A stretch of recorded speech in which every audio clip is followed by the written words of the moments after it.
Елімізде өсірілетін картоптың бағасы мың құбылғанымен, дәрінің құны енді мүлдем өзгермейді. Тіпті 30%-ға арзандайды деп сендірді денсаулық сақтау министрлігінің өкілдері. Жаңа баға механизмі жайлы Гүлвира Сейтенова айтып береді.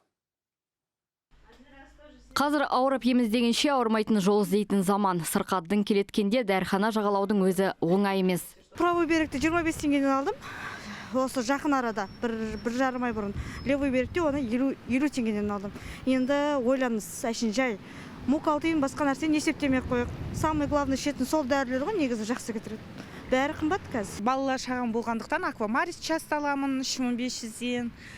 Витамины очень дорогие. Менікі гипертония үкімет береді, бірақ қымбат, өте қымбат. Дәріханашы Дана Темірбаева дәрі бағасы ай емес апта сайын өсіп жатыр дейді. Тауарды жеткізіп беруші компаниялар еш себебін айтпастан құнына құн қоса береді екен. Жаңа жылдан бастап дәрілер 20-25%-ға көтеріліп кеткен. Өйткені қазір көп поставщиктарда дәрілер болмай жатыр. Өмірлі маңызды препараттар жоқ болып тұр.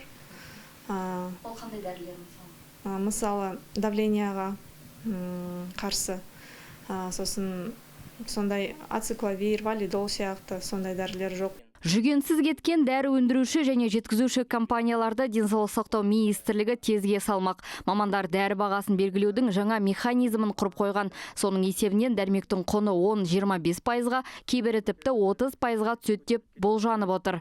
Сыртқы үстеме деп айтамыз ғой, үстемелік пайыздық ақылар төлеу бойынша біздер қазір алып тастадық. Бірінші, екіншіден барлық дистрибьюторлық фармацевтикалық өндіріс компанияларының қосатын жаңағы транспорттық жаңағы расходтары деген бар мәселе, яғни шығындары оны алып тастадық. Сонымен қатар біз баға саясатының тұрақтары төмендету бойынша біздер маркировка бойынша тағы да оны алып тастадық. Сонымен маркетингтік расходтарды оны алып тастадық. Шекті баға белгіленсе, ең әуелі тегін медициналық көмек және медициналық сақтандыру арқылы ем алатындарға арналған дәрілердің бағасы түседі. Бұдан бөлек сапасы түп нұсқасымен бірдей болса, балама препараттарды арзандайды. Денсаулық сақтау министрлігі өкілдері сөйтіп мемлекеттің 57 миллиард теңгесін үнемдейміз деп отыр. Ал тәуелсіз дәріханалар қауымдастығының өкілі Талғат Омаров дәрі арзандайды дегенге сенбейді. Өйткені дәрі шығаратын немесе жеткізетін компаниялардың шығыны бар, кімнің есебінен өтелетіні басы ашық сұрақ дейді сарапшы.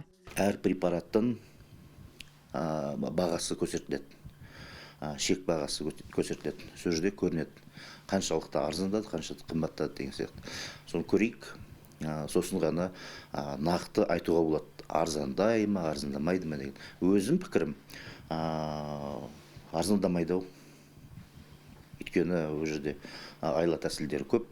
Бизнес болғаннан кейін бұл жерге мемлекет тек қана бағаны шектеумен ғана айналыспау керек. Бұл жерде олардың беретіні болу керек. Жаңа механизм бойынша баға қалай өзгеретінін 10 күн ішінде білетін боламыз. Денсаулық сақтау вице-министрі шекті баға былтырғыдан әлде қайда төмен болады деп нақты айтты. Гүлвира Сейтенова, Нұрлан Әлмұхамбетов, 7-ші арна.